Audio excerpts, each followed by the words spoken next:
agency offered some expeditions where tourists could go on taking them to different parts around Cancun, whether that was to see the Mayan temples or even more beautiful beaches down the road. Well, my family and I, we decided on an expedition that was called Shell Ha.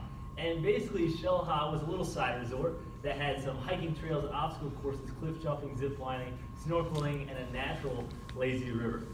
So we spent the entire day here at Shell Ha, but before it was our time to leave, I found myself standing on the edge of a 40-foot rock cliff, debating on whether or not to jump into the deep blue water below. But before we get there, let's fast forward a couple of years to this past summer at the Illinois State Fair. So the Illinois FFA has a barnyard at the State Fair where we house a variety of different animals where fairgoers can come, learn a little bit about the different species that we have and ask them questions. Well, as a state officer and section president, we are responsible for working the barnyard the duration of all the 11 days of the State Fair from 9 a.m. to 9 p.m. It sure makes for some long days, and after we close up for the night, we like to experience the rest of the fairgrounds. Well, one particular night, Joseph Beartree, our state president, a few fellow section presidents, and myself closed up shop and wanted to figure out how we wanted to spend the remaining hours of our night. And as we ventured around the fairgrounds, we found ourselves in the carnival rides area.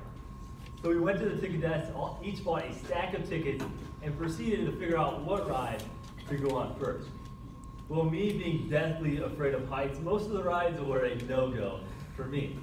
But as we made our way around, the group decided on the first ride. This ride was called the Zipper. And basically, this thing's a giant Ferris wheel, but instead of baskets, there's cages that two people get in, and it's spun around and around as the entire thing is going. It's crazy. And again, being deathly afraid of heights, I did not want to go on this ride at all.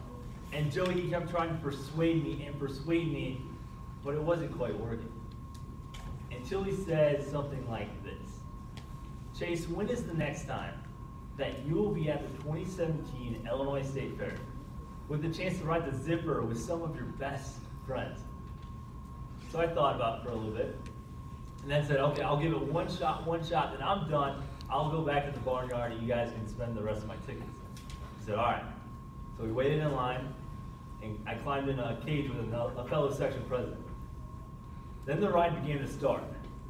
I grabbed hold of those handlebars and braced for the worst case scenario as we got spun around and around. My knuckles turned white from holding on so tight, and about halfway through the ride, it came to a complete stop. But the thing was, my cage was at the very top, suspended above everything else. The section president that I was riding with, she turns to me and she goes, see, Chase, it isn't too bad. So I gently released my hold on those handlebars and looked across the fairgrounds. It was beautiful. All the lights of the rides, the fairgoers, the sound, the smells of everything going on, it was beautiful. The ride began again, and once it came to a complete stop, we climbed out of the cage, a little dizzy from all the spinning, and we went back to our group. Somebody asked, now who wants to go again? My hand immediately shot up, and I said, I do.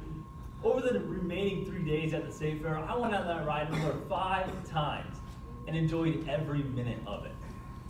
As I look back on that day, I could have let my fear of heights and fear of carnival rides overcome me, and I would have not made that experience that I will remember forever. My friends, they would have went on that ride without me, and they would have made experiences that would have lasted their lifetime, and I would have just had memories of standing there watching. You see, sometimes in our lives, we may be presented with a choice whether to take it or not to. We may be scared to take that chance because we don't know what will happen. And that is why when we have those opportunities, when those things arise that we don't really know what will happen, you never know if you try.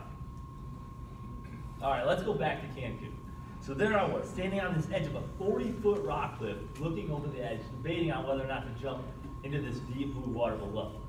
And as I looked over this edge of this massive rock, I literally thought I could see Illinois from here because it was so high in the air. Obviously I couldn't, but it felt like it. And as I look around, I see bystanders waiting patiently to see if I will jump or not. Again, being deathly afraid of heights, I did not want to jump at all. But then I think to myself, when will be the next time that I'm in Cancun, Mexico, with the opportunity to say that I jumped from a 40-foot rock cliff? Probably never. So then ultimately, I took a deep breath and jumped. Splash! As I came to the surface of the water, again, my family, being typical American tourists, clapped and cheered for me. As I looked back on this massive rock cliff, I was amazed that I took a leap of faith into an experience that I will remember for the rest of my life.